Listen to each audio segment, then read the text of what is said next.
at Stapleton Road, near its junction with the Trinity area of Bristol, towards the city centre end of town. In front of me, located on the pavement just in front of the Easton Leisure Centre, which is cornered by Stapleton Road and Thistle Street, is a plaque which celebrates the life of one of the most famous sportsmen in the world for his time, a well-known figure and a giant of international cricket for the 19th century and beyond. But it's here for another reason. It's this plaque which commemorates the life of Dr. W.G. Grace is located where his surgery used to be in Easton. It was located here in the years 1881 to 1895, where he lived here also, and he became basically one of the local doctors for the Eastern area. Now, the plaque itself was put up on the 1st of September 2000, and it was unveiled by Tony Brown, who was the chairman of the Gloucestershire County Cricket Club, and John Edwards, who was the president of the English Bowls Association. But W.G. Grace himself had his surgery here for 14 years in the latter part of the 19th century, and if you look at the plaque closely, it's basically shaped in profile like the outer edge of a cricket ball. But we show him with the scene behind him, much of which is still unchanged, which comes from the Mike Tozer photographic collection in Bristol. Now it shows here a view of Stapleton Road as it appeared in the 1880s. Now the plaque also depicts cricket bats and cricket balls, and it tells you that its number is 24 on the Living Easton's Easton Time Science Trail. We have also the first president of England Bowls Association, because he was a pentathlete, like many of his family. So he was the first president of the English Bowls Association for that period. We also have here symbols of the two associations responsible for the creation of the plaque. Easton Renewal, which ran from 1991 to 2001, so this was one of his last plaques that they helped us create, and the Live in Easton handshake.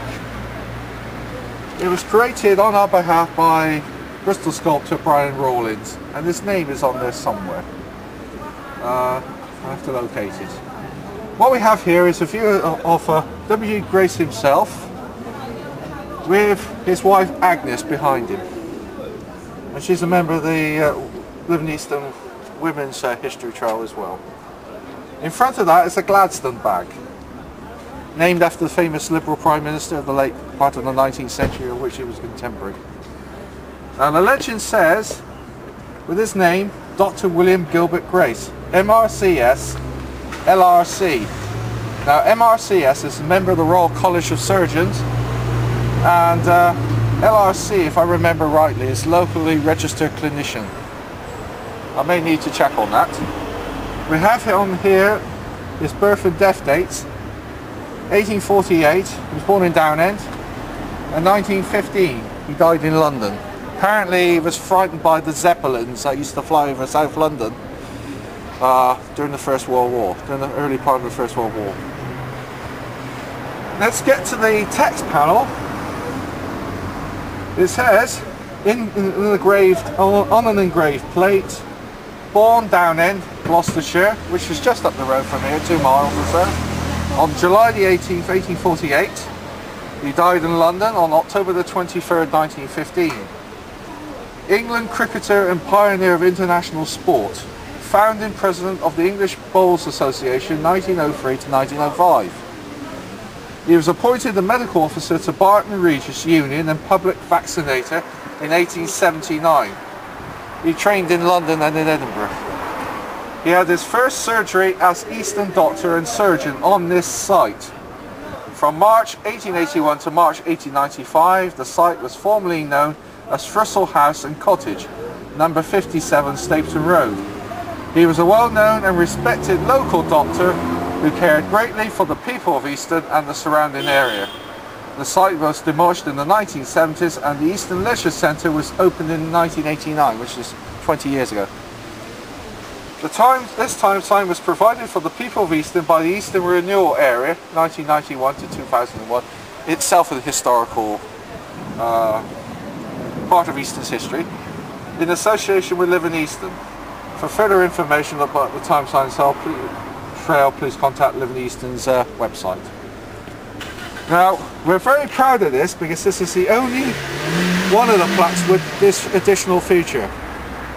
It was provided for us from an example seen in York by one of the members of Easton Renewal, Cafe Abbey, and it shows the same legend in writing, but in this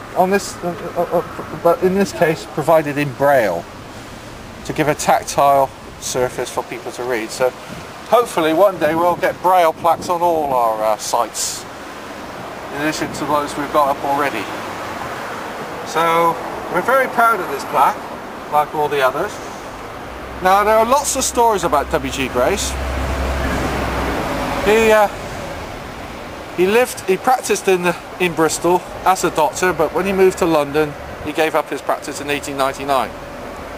He took over London County Cricket, but he lost his daughter Bessie before that, and it's affected him so much that he decided to,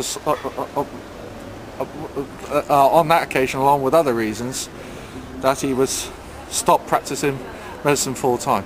Although he practiced on the field as a cricketer, he also was a doctor on the field, because there's a story of one player who was seriously injured and he had to attend to him on site.